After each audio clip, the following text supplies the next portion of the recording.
Hello and welcome everyone. Thank you very much for tuning in. This is a screencast-o-matic presentation on the making of modern Egypt.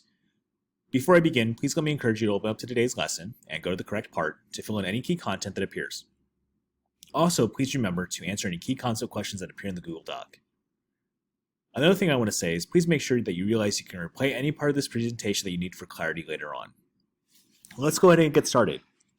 For this presentation, we're going to be looking at some of the key events that comprise to form Egypt's history from the ancient era to the modern era. Let's get started. Section 1, Colonial Rule. Imperialism takes hold.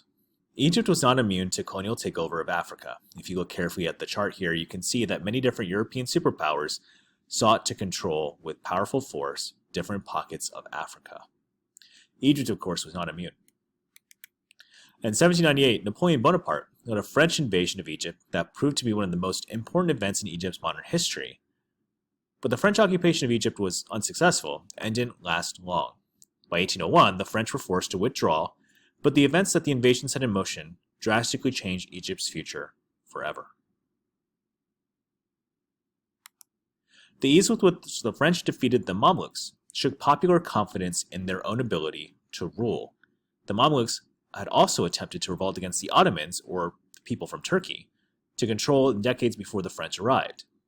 The result was that when the French finally left, the Ottoman Turks, then the Sultan, sent a new army under the command of Muhammad Ali to re-establish Ottoman authority in Egypt. So for those of you guys who are trying to keep tabs of who's taking control of who, you can clearly tell that long gone are the days where Egypt was a mighty empire that nobody would mess with. With Egypt becoming weaker on the world stage, other countries found it prime for picking in terms of imperialism. After several years of struggle, Muhammad Ali was able to gain favor with the people and establish himself in control of Egypt.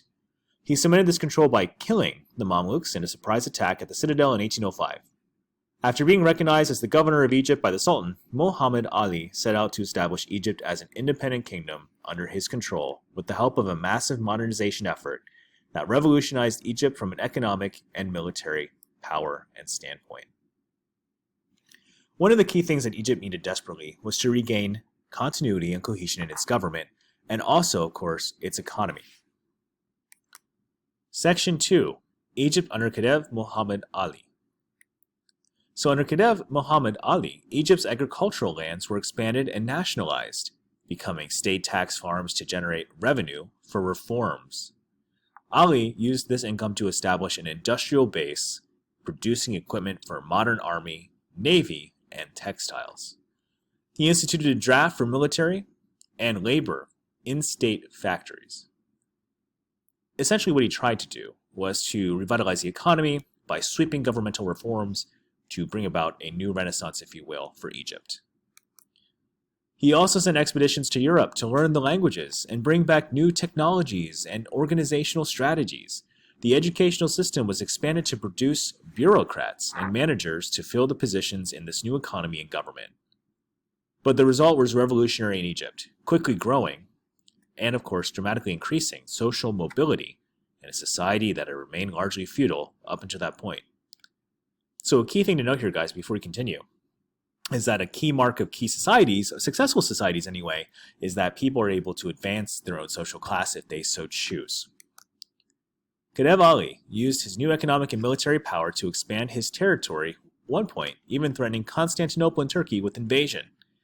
The Khedivate of Egypt grew to include Sudan, parts of Libya, and the Levant, and of course the Hejaz at its greatest extent. Most importantly, though, he established a hereditary line of succession that would rule Egypt, at least in name, until 1952. Khedive Ali's successors did not prove to be as capable or revolutionary as he was. However, his grandson, Ismail Pasha, oversaw the construction of great infrastructure works like the Suez Canal and the modernization of Cairo as a city and other Egyptian cities too. Ultimately, his lavish expenditures bankrupted the country and led to an invasion by the British in 1882. That resulted in Egypt losing its independence under colonial administration. Muhammad Ali's dynasty stayed on in power under the control of a British administration through nationalist uprisings in 1882 and 1819, But it was not displaced until the Free Officers' Revolution in 1952, which finally ended colonial administration and led the establishment of the Arab Republic of Egypt. Then President Gamal Abdel Nasser became the first elected leader of the republic in 1956, as well as the first Egyptian to lead the government of Egypt since the invasion of Alexander the Great over 2,000 years before. But what is Egypt like today? Egypt has become a contrast of historical layers that vary from ancient Egyptian civilization to the Roman Empire with all of their greatness, and of course from Islamic dynasties to the modern history of Egypt. It's pretty much what you'll find, a nice bouncing blend of everything. For example, in the city of Cairo, the most other major cities in Egypt, you will be amazed to find skyscrapers, highways, international hotels, restaurants, as well as ancient monuments, historical mosques, Coptic churches, and traditional souks, all contributing to an integration of unique mosaic that formed modern Egypt. So maybe in this way, the colonization of Egypt brought different opportunities and challenges all at the same time. However, over the past decade, Egypt has become the modern hub of Africa. The country succeeded in getting its own identity that made it obvious through building several airports, ports, marinas, and of course, once again, highways. But keep in mind though, that Egypt has succeeded in boosting its telecommunications dramatically.